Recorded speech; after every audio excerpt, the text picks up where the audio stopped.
us to look at is the idea of greenwashing, and probably our listeners are familiar with the term, but less so as it pertains to net zero claims. Would you help walk us through that? There is a great example outside my apartment window. A bus, Toronto, I live in Toronto, and the TTC has just started featuring big ads on some of its buses and streetcars. And this ad has a clear blue sky, a bright, hopeful, shining sun, and it says net zero by 2050, and it's the Oil Sands Net Zero Pathways Alliance. And so I think an average person would look at that ad and say, wow, how fantastic. The oil sands are working on a net zero future.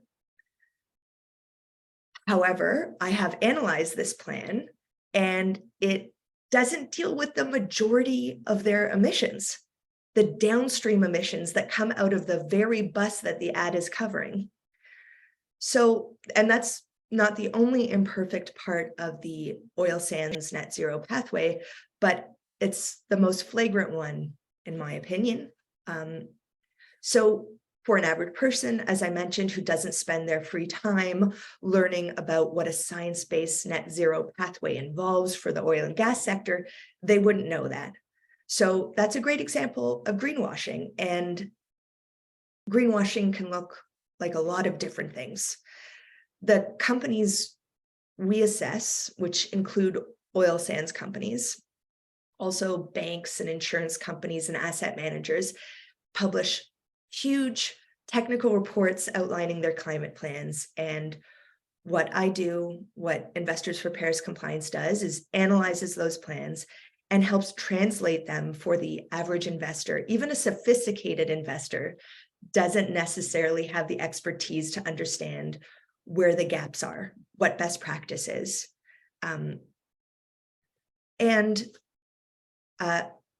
In the work that we do in analyzing those plans, we try not to come in and just scold the companies for what they're doing wrong, but also acknowledge and applaud when steps are being taken in the right direction, because there are great things happening that we think it's really important to highlight and emphasize. But yeah, greenwashing is misleading environmental claims. And this really addresses your work directly at Investors for Paris Compliance. Could you share a little bit more about your work there? Climate commitments in the private sector are relatively new. Emissions accounting and best practices in net zero planning, they're evolving. And this is so a big part of what we do is education.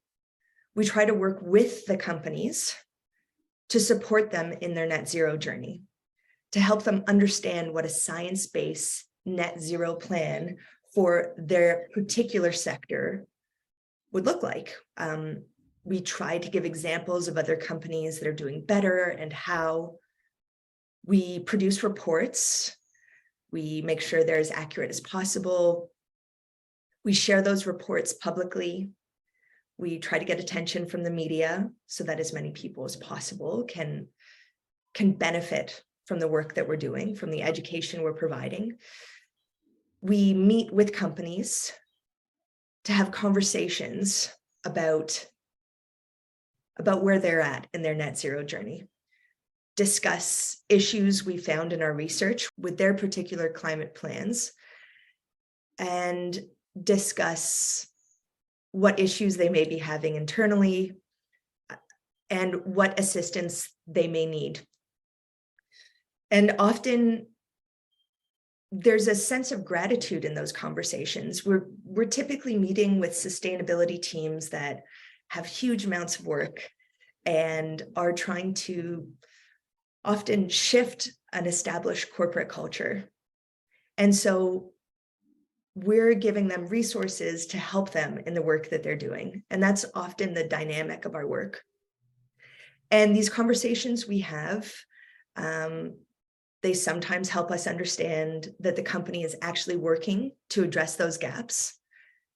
And sometimes those conversations show us that the company is not addressing those gaps.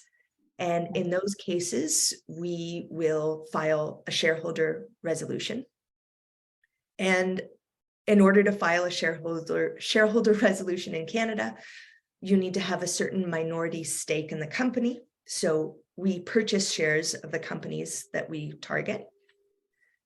And once you file a shareholder resolution, and our resolutions typically ask for improvements in climate plans of those companies, the company is really motivated to negotiate with us for us to withdraw that resolution, because it doesn't look great on them to have these resolutions go forward in front of all of their investors at their annual general meeting. And sometimes our negotiations result in us withdrawing the resolution and then committing to watch the company to see that they actually follow through with the commitments they made to us. And maybe we file again the next year. And if we don't withdraw, we then, it's sort of like a get out the vote campaign. We start reaching out to all the major investors to help inform them about why we filed the resolution we filed. And then it comes to a vote at the annual general meeting. And recently, for example, we filed at TD Bank, and our resolution received 23.5% of shareholder votes, which doesn't sound like a huge amount, but in the culture of voting to support management, voting in support of management, it's actually an impressive number, and it's influential on the directors of the company. I will just say one last thing here, which is when we talk about improving climate plans and when we reach out to shareholders, the underlying logic of our shareholder proposals are always based on the premise that transitioning to a net zero future is about reducing the company's financial risks and increasing the company's financial opportunities.